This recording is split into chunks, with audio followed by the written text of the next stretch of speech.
So a hurricane is coming. This is advice from a native Floridian as to what steps you need to take next. Now, the one that happens to be coming now might not be all that bad. Don't take the chance. See, you never know how it's going to go, and you never know how strong it's going to be.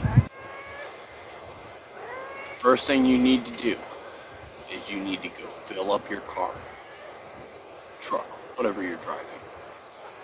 When you're doing that,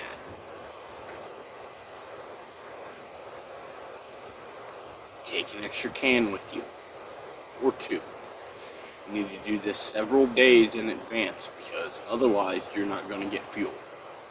Because everybody's going to be getting fuel. The next thing you need to do is go get supplies, if you don't already have some. Most native Floridians keep a little bit. Your first priority is water. Get a decent amount of water. And I mean gallons, bottles, whatever you can get. The sooner you go in and get that, the more likely you are to actually get it. Go ahead and get any other drinks too, things that will not perish. Canned soda. And if you're a native Floridian, beer, wine, etc. While you're at the grocery store, get non-perishable foods. Canned goods. Bread, peanut butter. Things that can sit right on your counter. You want enough to last, and they say 3 days, but I'm going to tell you from personal experience, you want enough for 2 weeks. Seems like a lot. Go get it now. If you have a generator, go ahead and go out and make sure that it works properly. Fuel it up. Make sure you have fuel for it. Then you need to do other things that are around the house to get ready.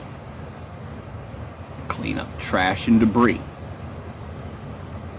Sometimes that's a little, sometimes it's a lot. Find out what you need to tie down. Bring in what you can. Prepare your windows. Board them up, shutters, whatever you happen to need to do. The tape trick, I'm going to tell you right now, the tape trick does not work.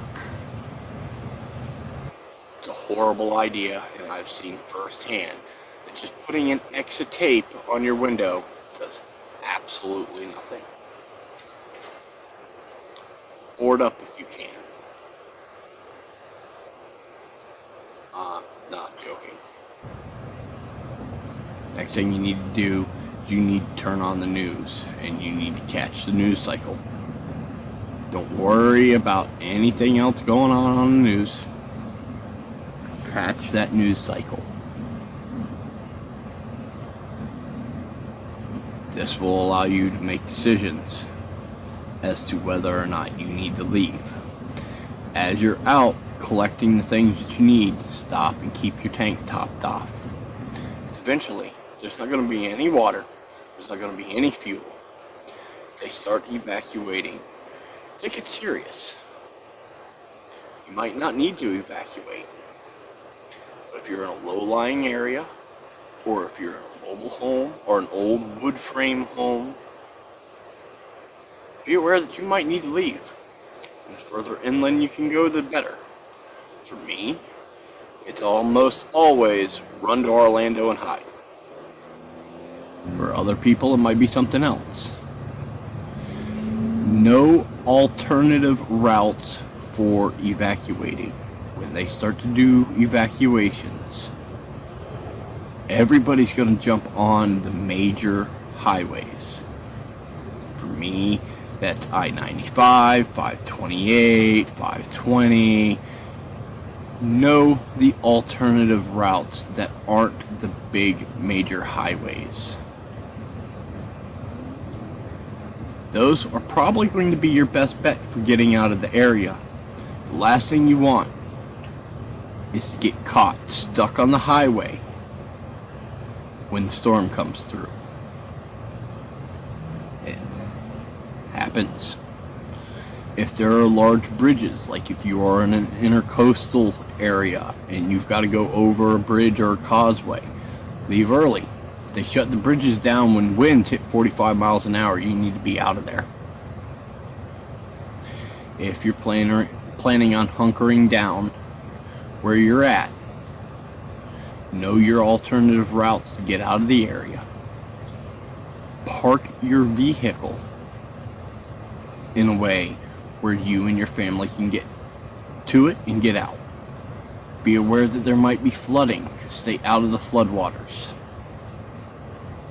Be prepared to put down sandbags to protect your own property. A lot of times the county allows you so many sandbags. Everybody runs and gets their sandbags, and in some areas that is absolutely a necessity. Give you another alternative to running and getting sandbags. Is Home Depot or Lowe's, you can buy bags of sand. Yes, you have to pay out of pocket. But you could also buy bags. And Florida is a giant sand pile. So if you've got an empty lot next door or really nearby and you really need the sandbags, all you need is a shovel. You go over there, you dig them up. You use the sand for the duration of the storm, and you go dump it back on the lot when you're done so you don't have a big pile of sand. Now, every prep that you can is a good idea. You're going to need flashlights. You're going to need battery radios. Charge up your cell phones. If you can get a battery to charge your cell phone, having that on hand. Electric lights, oil lights, candles, a way to heat up canned food, whether it's a Bunsen burner, sterno, a camp stove, anything like that. If you have a grill, grills are absolutely great. I mean, I've made it through quite a few storms because we cooked on the grill afterwards. Be prepared for the power to go out. When it does, you're going to be hot and you're going to be miserable. That's just the nature of how it is. When the power company guys come through, they're hot and miserable too. So don't go outside and make it worse to them.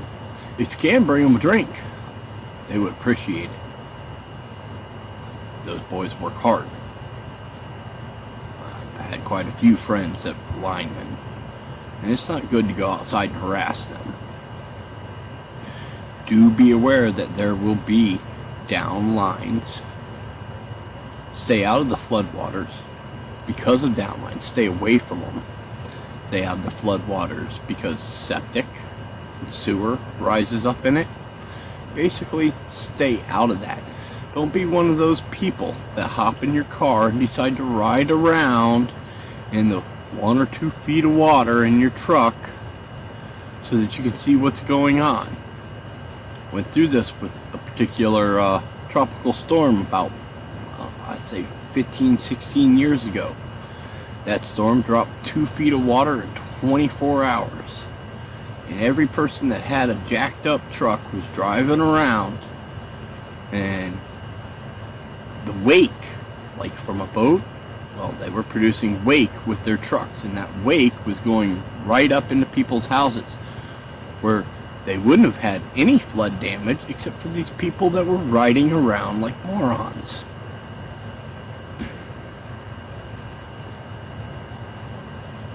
Check on your neighbors, especially the elderly, people with children, and the disabled. You coming by and checking on them might make the difference as to whether or not they make it through the storm. After one particular storm, and I've been through more than I even care to count. One particular storm, one of my neighbors was trapped in his house. Elderly gentleman. We were able to evacuate him by canoe.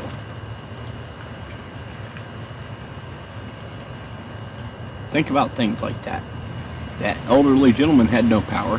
His medicine was ruined because he had no power. Diabetic, needed shots that had to stay cold. He couldn't get out. There's no phone. There's no power. He's overheating. He's dehydrated. Just because some of the neighbors went, hey, maybe we should go check on him. We took a canoe down, and we didn't find him in all that great shape. But we were there on time, and we were able to canoe him out of the neighborhood and get him to emergency services. Check on these folks. Make sure they're okay. Physically walk over, canoe over, call them, whatever you need to do. Make sure they're okay. You might be the difference. As the storm comes through, and every other storm that will always come through, make sure you prep. Now, as a general rule, I keep a tote full of non-perishables. I rotate them through. We do need to go get water. Now, my last prep for you, which should be started days in advance, as soon as you think you might be within a storm path, is ice and coolers. Don't wait to get your ice. As a matter of fact, chances are there's not going to be any. Start making it now. Ice cubes are fine. Block ice works better. Freeze gallon jugs, things like that. They can last for days. Don't rely on being able to go get it. You will not find any. When it's time for you to have ice, it's already gone. Just start producing it now. Days in advance. As much as you can. It'll come in handy.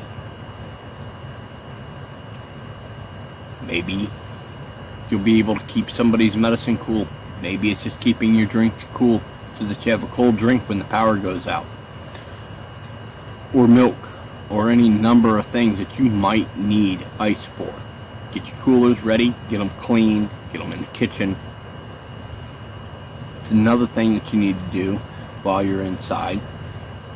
Right before the storm starts coming through. Everybody needs to take a shower. Fill your bathtub up. Fill up buckets of water. Or a barrel, if you happen to have one. I'm on a well. I lose power. I lose water. I lose water. That means I can't flush my toilets. But you can manually flush the toilets as long as you can put some water in it. That kind of water is just fine. There's been a couple of storms that have gone through that my water barrels for gardening were indispensable. I was able to go out, fill up a bucket, and flush my toilet. If you live in an apartment, having the tub, just filling the tub up and having a bucket there so you can flush the toilet makes a big difference. Big sanitary difference there. Now, if the floodwaters are too high, it's not going to really help all that much, but it is what it is. Plus, the extra water being there can always double as cooking water. Y'all be safe out there and make your preps now.